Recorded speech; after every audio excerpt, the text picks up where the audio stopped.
Hi everyone, कैसे हैं आप लोग। आई होप अच्छे होंगे आप लोग। हम आप लोगों को लीनियर इक्वेशन पढ़ा रहे हैं। उस लीनियर इक्वेशन में हमने आप लोगों को 3 टाइप के सॉल्यूशन बताए थे, unique solution, infinite solution and no solution. अपने प्रीवियस लेक्चर में हमने जो आप लोगों को तीनों क्वेश्चन कराए थे, तीनों केस आप लोगों को समझाए थे। तो चलिए आज फिर दोबारा कुछ क्वेश्चंस आप लोगों के सामने सॉल्व करते हैं। देखते हैं आप लोगों की प्रैक्टिस कितनी अच्छी है कि आप ये क्वेश्चन सॉल्व कर सके। चलिए लेक्चर स्टार्ट करते हैं। फर्स्ट क्वेश्चन है, हमें कहा गया मैट्रिक्स मेथड से इसको सॉल्व करिए। तो चलिए सॉल्व करते हैं रैंक मेथड से। सबसे पहले हमने क्या बताया था, equations are written in the form of ax is equal to B. चलिए a क्या है आप लोगों का, इनका कोफिशिएंट लिखे 1, -1, 2, यहाँ लिखिए 3, 1, 4, यहाँ लिखिए 1, 1, 1।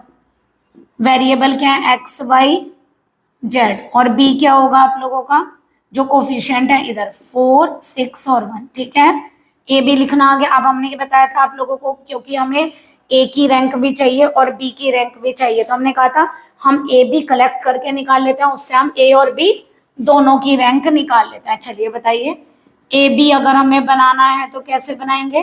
दिस वन ए, ये क्या है ए, ये क्या है एक्स और ये क्या है बी।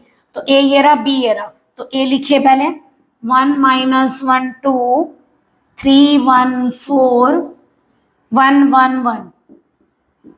यहाँ से डॉटेड लगा दीजिए, उससे आप लोगों को समझ में आ जाता है डॉटेड लगाने से कि ये यहाँ तक ए है और उसके आगे से बी स्टार्ट हो गया आखिर। ठीक है, तो बी हमारा क्या है 4, 6 एंड 1। चलिए हमने आप लोगों को रैंक कैसे सिखाई है, रैंक से क्वेश्चन सॉल्व करने हैं। ये नंबर इन दोनों को जीरो बनाना, इक्लोन फॉर्म में कन्वर्ट करेंगे। तो इस नंबर से आप इन दोनों को क्या बनाइए, जीरो। तो देखिए कैसे बनेगा, 3 कहाँ से जीरो बनेगा, -3 से। तो यानी R2 को बनाने के लिए R2 में क्या करना पड़ेगा, ऑपरेशन R1 का लगता है। देखिए बार बार सिखा चुके हैं हम आप लोगों को, R2 को बनाने के लिए R2 में R1 का क्या करें, 3 का मतलब -3 से मल्टीप्लाई और ऐड कर दें।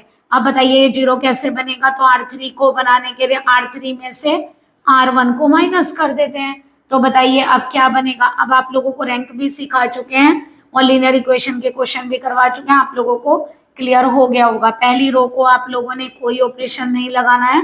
अभी ये कितना आ गया एज इट इज। अब चलिए अब देखिए, अगर नहीं आता है तो लिख कर करिए, इसकी -3 से की, इसकी -3 से की, इसकी -3 से की, इसकी -3 से की, और उसमें ये नंबर ऐड कर दिया। फिर दोबारा देखिए, -3 से की, -3 -3 -1 3 हो गया, -3 से की -6 हो गया, -3 से की तो -12 हो गया। ओके, 3 - 3 क्या हो गया 0, 3 और 1 क्या हो गया 4, -6 और 4 क्या हो गया -2। यहाँ से कितना आ गया -6। ओके, अब इसको डायरेक्ट यहाँ माइनस करिए, 1 में से 1 गया 0, इसको यहाँ माइनस करेंगे तो प्लस हो जाएगा 2, इसको यहाँ माइनस करेंगे 1 में से 2 गया -1, इसको यहाँ माइनस करेंगे 1 में से 4 गया -3। ओके, अब मुझे एक बार बताइए, ये नंबर उसके नीचे 0, अब ये दो नंबर यहाँ 0 बनाना है तो R2 से इसको 0 बनाना है। ठीक है, तो आप एक काम करिए, ये रो ऊपर ले लीजिए, ये नीचे, उससे एक इजी हो जाएगा। 2 से 4 को 0 बनाना इजी हो जाएगा। कोई कॉलम ऑपरेशन नहीं लगाएंगे आप लोग। हाँ इतना कर सकते हो, या तो इसको रो को डिवाइड कर दो, आप वो भी कर सकते हो, रो में कर सकते हो आप काम, बाकी नहीं। यानी R2 को R2/2 ऐसे भी कर सकते हो और इसको ऊपर लेकर भी कर सकते हो। देखिए कैसे, फर्स्ट रो को आप लोगों ने कुछ नहीं किया, सेकेंड को आप लोगों ने 2 से डिवाइड किया और थर्ड में भी कोई ऑपरेशन नहीं लिया। ओके, ये आ गई आप लोगों की। अब क्या करेंगे, कॉलम ऑपरेशन कोई नहीं लेंगे। रैंक में अलग बात है, लीनियर इक्वेशन सॉल्व करने में रैंक को केवल रो ऑपरेशन से यूज करिए, otherwise x y z change हो जाएंगे। अब एक नंबर के नीचे 0, अब 2 नंबर, इसको हमें 0 बनाना है तो क्या करें, R2 से 0 बनाएंगे, माइनस कर दें दोनों को, तो R3 में से R2 को क्या कर दीजिए माइनस। तो बताइए first row as it is रहेगी, ठीक है, second row as it is रहेगी। अब करिए 0, 2 में से 2 0, -1 में से -1 0, -3 में से -3 0। ओके क्लियर है। अब चलिए बताइए, अब इसको हाइड करिए, बताइए कि रैंक कितने, रैंक कैसे देखते हैं, नंबर ऑफ नॉन जीरो रो, जो जीरो होती है पूरी उसको छोड़ देते हैं, ये रो पूरी जीरो, इसको छोड़ दीजिए, इसको ऐड करिए, तो बताइए ए की रैंक कितनी नजर आ रही है, 1 2, और ये आ गई rank of A is equal to 2। और जरा ए बी की चेक करिए, देखिए ये भी पूरा जीरो है, तो ए बी में पूरी मैट्रिक्स देखेंगे, ए में केवल इतनी देखेंगे, तो ए बी में इस रो को छोड़ दीजिए, तब भी रैंक कितनी है, 2, तो दोनों की रैंक क्या आ गई, 2। और यहाँ बताइए नंबर ऑफ वेरिएबल कितने हैं, 3, तो नंबर ऑफ वेरिएबल 3 है, तो n क्या है, 3, तो ये क्या केस आ गया हमारा कि दोनों की रैंक इक्वल है बट n से लेस है। हमने क्या बताया था, अगर a की रैंक a b की रैंक के इक्वल हो, अगर a की रैंक और a b की रैंक इक्वल हो बट n से लेस हो, तो क्या होता है, कंसिस्टेंट तो होंगी, इक्वेशन सॉल्व कर सकते हैं, बट सॉल्यूशन इनफाइनाइट होगा। तो यहाँ क्या लिखेंगे, hence so equations are consistent, equations are consistent and have infinite solution, यानी कितने सॉल्यूशन रखेगा ये, इनफाइनाइट सॉल्यूशन रखेगा। ओके, तो देखिए इनफाइनाइट सॉल्यूशन में कैसे सॉल्व करें, हमने क्या बताया था, अब इसको और इसको सेपरेट कर दीजिए, यानी ए मैट्रिक्स इधर लिख दीजिए 1 - 1 2 0 2 - 1 0 0 0, ठीक है, और बी इधर लिख दीजिए 4 - 3 0, पहले भी तो ऐसे ही किया था, इन दोनों में से बीच में से इसको रिमूव किया था, इन्हें कलेक्ट किया था, आप इन दोनों को अलग करके बीच में से डाल दीजिए वैल्यू को, तो हमने एक्स वाई जेड मिड में लिख दिया। ओके, चलिए सॉल्व करवाइए।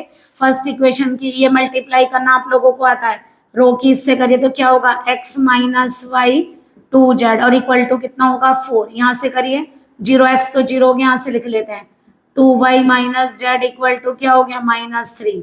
ओके, तीसरी इक्वेशन में तो पूरा 0 है। अब बताइए इक्वेशंस कितनी है 2 और वेरिएबल कितने हैं 3, तो बताइए नंबर ऑफ इक्वेशंस कितनी है 2 और नंबर ऑफ वेरिएबल्स कितने हैं 3। तो याद रखिएगा 2 इक्वेशन से 2 ही अननोन सॉल्व कर सकते हैं और आपके हैं 3, तो सॉल्व करने के लिए इसका मतलब जरा माइनस करिए, कितने एक्स्ट्रा हैं 3 - 2 1 एक्स्ट्रा है, तो 1 की वैल्यू हम देंगे। ओके, 1 एक्स्ट्रा है तो 1 की वैल्यू को हम देंगे। ओके, तो कैसे देंगे, देखिए आप ऐसे वैल्यू दीजिएगा कि सॉल्यूशन फाइंड हो जाए, जैसे यहाँ अगर आपने एक्स को दे दिया तो आप लोगों का लेंथी हो जाएगा क्वेश्चन, आपने एक्स को दे दिया तो वाई और जेड के लिए सॉल्व करना पड़ेगा आपको, इन दोनों में से किसी एक की दे दीजिए तो निकल आएगी ना, ठीक है। वैसे हम तो ऐसे कंसिडर करते हैं आप कौन ना आए, मतलब अगर मैं होती तो जेड के बजाय मान लो जेड को देते, देखो एक बात समझिए, अगर आपने जेड को दे किसी को भी सकते हैं नो प्रॉब्लम, तो देखिए यहाँ से 2y कितना आ गया -3 + z/2, यही y आएगा फ्रॉम 2, अगर मैंने जेड को किए तो y की वैल्यू आ गई -3 + k/2, फिर x निकालेंगे तो कितनी होगी 4 + y - 2z, ऐसे तो लेंगे तो x होगी 4 + -3 + k/2 - 2, और z कितनी है हमारी, z को हमने माना है k, तो x कितनी आ गई 4, इसको कैसे लिखेंगे, चलिए अपन में लिख लेते हैं -3/2 k/2 - 2k, तो x कितना हो गया 8 - 3 इज 5/2, ये 2 2 जा 4, एलसीएम तो आता है लेना 3k/2, यानी कि 5 - 3k/2, और अगर आप लोगों को सेपरेट नहीं करना तो आप पूरा एलसीएम यहीं ले लीजिए, देखिए ऐसे, तो ये कितना हो गया 8 - 3 + k और -2k, ऐसे भी कर सकते हैं, तो x कितना आ गया यहाँ से 5 - k/2। ओके, तो आप लोग ऐसे सॉल्व कर सकते हैं, बट अगर मान लीजिए अगर आप लोग इसको लेते के तो आप लोगों के लिए थोड़ा इजी होता, तो आपके फ्रैक्शन में वैल्यू नहीं आती, इसके मल्टीप्लाई में कुछ नहीं है, ठीक है, इसके मल्टीप्लाई में 2 था इसलिए डिवाइड में चला। अगर देखिए मैं यहाँ पर k को y को एज्यूम करूँ तो देखिए आसान होगा, 2y - z इक्वल टू -3 है, तो यहाँ से z कितना हो जाएगा 2y + 3 ना, तो z कितना आ गया बताइए 2k + 3, इजी आई या नहीं, क्योंकि इसमें क्या हुआ फ्रैक्शन में नहीं आया। अब मान लीजिए मुझे x निकालना है, तो 4 + y - 2z रखिए, x equal to 4 + k minus कितना हो जाएगा 2 से जरा मल्टीप्लाई करिए, कितना आ गया 4 + k - 4k और माइनस का 6, तो x इक्वल टू कितना आ गया यहाँ से -2 -3 के। तो देखिए ये इजी रहा, ये इजी। तो आप लोग देख कर करिए कि जैसे यहाँ 2y है फ्रैक्शन में जाएगा, तो कोशिश करिए फ्रैक्शन में नहीं आएगा तो आपका सॉल्यूशन इजी हो जाएगा। ओके, तो देखिए अब ये कैसे पता चलेगा कि ये सॉल्यूशन इनफाइनाइट क्यों है। अब मुझे एक बार बताइए, मैंने जेड को क्या लिया, के का मतलब हुआ के की जगह अगर मैं आप लोगों से ही पूछूं, मान लीजिए आप लोग 10 जन हैं, मैं आप लोगों से पूछती हूँ बताओ के की वैल्यू बताइए, तो क्या आपको लगता है कि सब एक ही वैल्यू बोलेंगे? नहीं ना। अगर एक दो जनों की सेम हो भी गई तो 10 में से 7 वैल्यू तो अलग अलग मिल ही जाएंगी।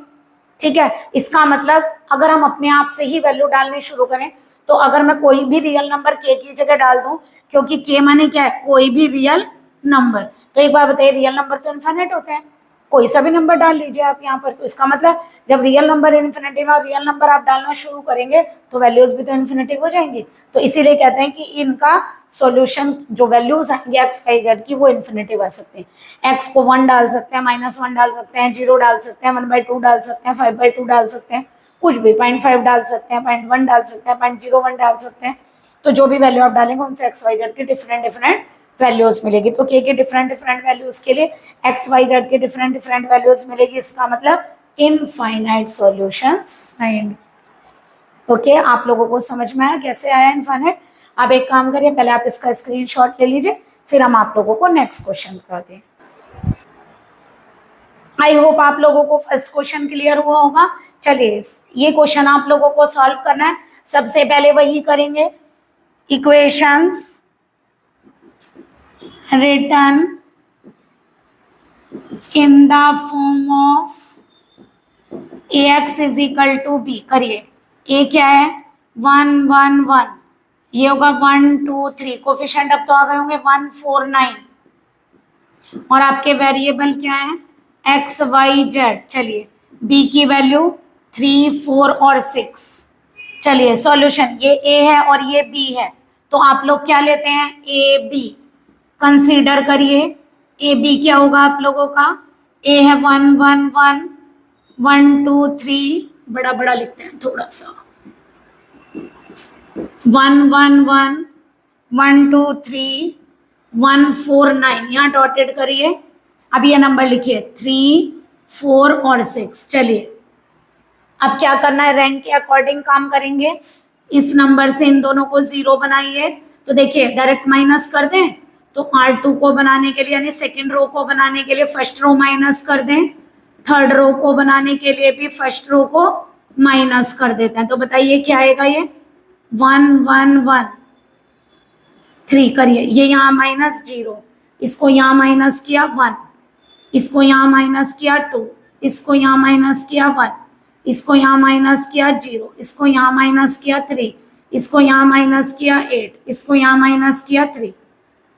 ओके, इस नंबर के नीचे दोनों 0 आ गए। क्लोन फॉर्म क्या कहती है, ये दो नंबर यहाँ 0 बनाना है, तो आप लोग क्या करेंगे बताइए, 3 कहाँ से 0 बनता है -3 से, तो -3 से इसकी मल्टीप्लाई करके यहाँ ऐड करिए। तो R3 को करने के लिए R2 से ही 0 बनेगा, ये पहले R1 से फिर R2 से, इसकी -3 से करिए, करिए जरा 0 -3 -6 -3, इसकी आएगी 0 3 8 और 3, ऐड करना है ना। तो बताइए first row as it is, second row as it is, third को करिए 0 0 2 0। ओके, देखिए इस नंबर के नीचे दोनों 0, दो नंबर ये 0, 3 नंबर आ गई, क्लोन फॉर्म कंप्लीट हो गई। चलिए अगर क्लोन फॉर्म कंप्लीट हो गई तो चलिए इसको हाइड करिए। अब बताइए रैंक कितनी है, कोई भी रो 0 नहीं है, कोई भी रो 0 नहीं है, इसका रैंक 1 2 3, तो इसका मतलब ए की रैंक कितनी है 3। और चलिए ए बी की बताइए, ए बी माने ये पूरा चेक करिए, देखिए कोई भी रो पूरी 0 नहीं है, तो ए बी की रैंक भी कितनी है 3, दोनों की रैंक इक्वल हो गई। जरा नंबर ऑफ वेरिएबल देखिए, n इक्वल टू क्या है नंबर ऑफ वेरिएबल्स, वो भी कितने हैं 3 x y z। ओके, तो तीनों इक्वल आ गए, तो इसका मतलब आप लोगों को क्या पता चला, rank of A equal to rank of A B equal to n equal to सबकी वैल्यू क्या है 3। तो क्या बताया था आप लोगों को, केस फर्स्ट है ना। जिन लोगों ने नहीं पढ़ा है वो प्रीवियस लेक्चर प्लीज पढ़िए, तभी आप लोगों को ये केसेस समझ में आएंगे। तो यहाँ क्या लिखेंगे, हेंस इक्वेशंस आर, यहाँ गिवन वर्ड भी लिख सकते हैं, hence given equations are consistent, hence given equations are consistent and have unique solution, यानी क्या रखेंगी, यूनिक सॉल्यूशन। चलिए, अगर यूनिक सॉल्यूशन का मतलब पहले क्या करेंगे, ए सेपरेट बी सेपरेट, बीच में एक्स वाई जेड लिखिए, इसे रब कर दें या यहां से कर देते हैं। चलिए 1 0 0 1 1 0 1 2 2, ए सेपरेट कर दिया, बी भी सेपरेट करिए, ये आ गया। इसमें यहाँ बीच में एक्स वाई जेड डाल देते हैं, ओके। इनके बीच में क्या डाल दिया, एक्स वाई जेड, ओके। चलिए सॉल्व करिए, मल्टीप्लाई करेंगे, क्या आएगा, x plus y plus z equal to 3, x plus y plus z equal to 3, 0x तो 0 हो गया, Y plus 2z equal to 1, यहाँ से देखिए 2z इक्वल टू 0, तो बताइए z कितना आ गया, 0, z 0 आ गया, उसको उठाकर 2 में रखिए, इसे कहाँ रखेंगे, पुट इन इक्वेशन 2, तो देखिए क्या आ गया, y plus 2 into 0 equal to 1, तो ये तो 0 ही हो गया, y प्लस 0 इक्वल टू 1, तो y कितना आ गया, 1। अब क्या रखेंगे, put x and y in equation 1, रखिए जरा 1 में, x प्लस वाई कितना है आप लोगों का 1 और z 0 है इक्वल टू 3, तो यहाँ से x की वैल्यू 2 आ गई, क्योंकि 3 माइनस 1 इज 2। अब देखिए जो आपका सॉल्यूशन आया वो क्या है, x equal to 2, y equal to 1 and z equal to 0। जब आपका सॉल्यूशन आएगा यूनिक, तो आप लोग इसे जरा चेक करिए, देखिए यहाँ डालिए, x को रखिए 2 और y को 1, z को 0, 3 आ गया, x को रखिए 2, y 0 है, ठीक है, नहीं y 1 है, x को रखिए 2, y को रखिए 1, तो 2 प्लस 2 4 और ये 0 है, 4 आ गया। इसी तरह यहाँ रखकर चेक करिएगा कि क्या तीनों इक्वेशन सेटिस्फाई करती हैं, दैट इज आपने जो आंसर निकाला है ये करेक्शन है, आप लोगों का सेटिस्फेक्शन है कि हाँ हमारा आंसर करेक्ट आया है, ठीक है। तो ये जो आंसर एक्स वाई जेड के वो यहाँ सेटिस्फाई करने चाहिए, ओके। तो आप लोगों के दोनों केस आप लोगों को क्लियर हुए होंगे। एक केस क्या होता है, नो सॉल्यूशन, नो सॉल्यूशन में क्या होता है, देखिए एक बार वो केस यहीं पे बता देते हैं कि नो सॉल्यूशन में क्या होता। अगर मान लीजिए बाई चांस ये नंबर 0 आ जाता, अगर बाई चांस ये नंबर आप लोगों का 0 आ जाता, यही केस समझाते हैं। अगर मान लीजिए ये आपने स्क्रीनशॉट ले लिया या नहीं, आप ले लीजिए जरा इसका, मैं यही समझाती हूँ। अगर आप लोग ऊपर से कैलकुलेशन करते और किसी कारणवश ये वाला आंसर आप लोगों का 0 आ जाता, 0 कैसे आएगा चेक कर लेते हैं, देखिए बना देते हैं थोड़ा सा क्वेश्चन, माइनस किया 0 आएगा, जब यहाँ 3 2 जा 6 6 होगा, तो यहाँ 6 लेने के लिए, लेकिन वो ऊपर वाले भी चेंज हो जाएंगे ना आप लोगों के,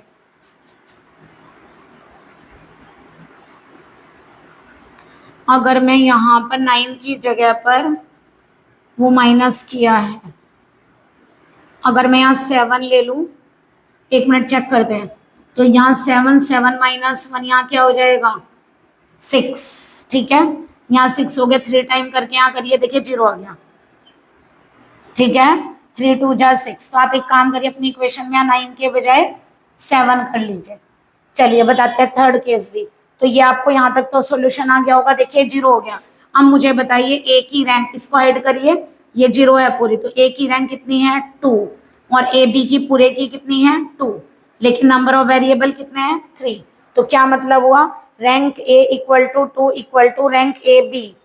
अच्छा ये तो आप लोगों का इनफाइनाइट वाला केस आ गया, भाई रैंक ए और रैंक ए भी इक्वल है, बट दोनों एन से क्या है कम, तो कंसिस्टेंट होगी और क्या बन जाएगा यहाँ इनफाइनाइट सॉल्यूशन, करेक्ट। तो आप लोगों का क्या आ जाएगा यहाँ से इनफाइनाइट सॉल्यूशन। एक केस ये दोबारा बना दिया जो पहले किया था, ठीक है, कैसा आ गया इनफाइनाइट सॉल्यूशन, ठीक है। इनफाइनाइट सॉल्यूशन आप लोगों को हमने बता दिया, इक्वेशन 2 है, एक को आप एज्यूम कर लीजिएगा, बट एक केस हमें नो सॉल्यूशन वाला देखना है। नो सॉल्यूशन में हमें क्या करना है कि दोनों की रैंक डिफरेंट आनी चाहिए, दोनों की रैंक डिफरेंट आनी चाहिए। ओके, यहाँ से सॉल्यूशन आप फाइंड कर सकते हैं। इसको रब करें, आप लोग इसका सॉल्यूशन फाइंड कर सकते हैं। हम इसको रब कर रहे हैं यहाँ पे, इनफाइनाइट सॉल्यूशन आप निकाल लीजिएगा यहाँ से। ओके, इसका इनफाइनाइट सॉल्यूशन आप लोगों को आता है निकालना। चलिए कोशिश करते हैं, इसी क्वेश्चन को कन्वर्ट करके जरा सेकेंड वाले केस पर लेकर जाते हैं। कहाँ चेंज करें कि नो सॉल्यूशन आ जाए। नो सॉल्यूशन का मतलब हुआ ये नंबर हमें जीरो नहीं करना है। ठीक है, अगर ये नंबर जीरो नहीं करना है तो हम एक काम करते हैं, यहाँ पर 6 है ना, तो 1 3 2 जा, इसको यहाँ माइनस किया था 3। एक काम करते हैं, जरा यहाँ 7 लेकर देखिए, एक मिनट। अगर हमने यहाँ 7 लिया तो यहाँ क्या होगा 7। हम तो आपके क्वेश्चन बनाने की कोशिश कर रहे हैं ताकि आप लोगों को एक ही केस में से, आप देखिए तुमने यहाँ से यहाँ माइनस किया था 3, यहाँ माइनस होगा तो कितना आ जाएगा 4। ठीक है, इसकी -3 से करके ऐड किया 0, ये 0 -3 से ऐड करेंगे तो यहाँ कितना आ गया 1। अब चेक करिए, देखिए हमने इक्वेशन बदल दी। इक्वेशन बदल के आप लोगों को क्वेश्चन करवाया, वैसा है ना। अलग अलग क्वेश्चन सॉल्व करने के बजाय, कोई कभी कभार ऐसा भी होता है कुछ बच्चे एक ही लेक्चर देखते हैं दूसरा नहीं देखते हैं, तो हम कोशिश करें यहीं पर आप लोगों को सॉल्व करके बता दें ताकि आप लोगों को तीनों केसेस समझ में आ जाए। तो जरा देखिए हमने इसको चेंज किया, क्या हुआ, ये चेंज करने से इसको 0 बनाएंगे, इसको वही R2 - R1 R3 minus R3 में से R1 को माइनस करिए, 7 - 3 4 हो गया। अब इसका 3 टाइम यहाँ माइनस करिए तो यहाँ 1 बचेगा ना। ठीक है, ये 1 बच गया। बताइए रैंक ए कितनी है 2 है 2, लेकिन रैंक ए बी कितनी है 3, क्योंकि ये वाला नंबर 0 नहीं है। ए के लिए इतना देखेंगे एक रो 0 है, बट ए बी में पूरा देखेंगे तो ये 0 नहीं है। तो ए बी की रैंक 3 है और ए की रैंक 2 है, तो क्या लिखेंगे, रैंक ए बी के इक्वल नहीं है। रैंक ए बी के इक्वल नहीं है। अब एन भी देखने की आवश्यकता नहीं है, तो यहाँ लिखेंगे hence given equations are inconsistent and have no solution, यानी इन इक्वेशंस का सॉल्यूशन फाइंड नहीं कर सकते हैं। तो ये आपका एक एग्जाम्पल हो गया। आप लोगों को ऐसा लग रहा होगा मैडम पता नहीं ऐसा क्यों कर रहे हैं, हम इसलिए कर रहे हैं अलग अलग एग्जाम्पल हम आप लोगों के सॉल्व करते, थोड़ा टाइम लगता है, आपका भी लेक्चर लंबा हो जाता है ये वाला। तो हमने क्या किया, वहीं पर थोड़ा थोड़ा चेंज करके, आप समझिए नया क्वेश्चन है, आप लोग अपने माइंड में सेट करिए कि नया क्वेश्चन हमने पूरा सॉल्व किया है। सॉल्व करने के बाद हमने उसी क्वेश्चन में आप लोगों को बताया ना कि दोनों की रैंक इक्वल नहीं है तो नो सॉल्यूशन होगा। अगर आपने आज का ही लेक्चर अटेंड किया तो आप लोगों को तीनों केसेस समझ में आ गए होंगे कि अगर मान लीजिए रैंक ए बी के इक्वल है, एन के बी इक्वल है तो यूनिक सॉल्यूशन, और रैंक ए बी इक्वल तो है बट एन से लेस है तो उस केस में इनफाइनाइट सॉल्यूशन, और रैंक ए अगर रैंक ए बी के इक्वल ही ना है दैट इज नो सॉल्यूशन। तो हमने क्या किया, एक ही लेक्चर में फिर दोबारा आप लोगों के तीनों केस डिस्कस की। आई होप आप लोगों को ये लेक्चर क्लियर हुआ होगा। अगर कोई भी क्वेरी है तो प्लीज कमेंट में बताइए, अदरवाइज हमें कैसे पता चलेगा आप लोगों को कहाँ प्रॉब्लम आ रही है। Okay then please like and subscribe my channel. Good day and take care.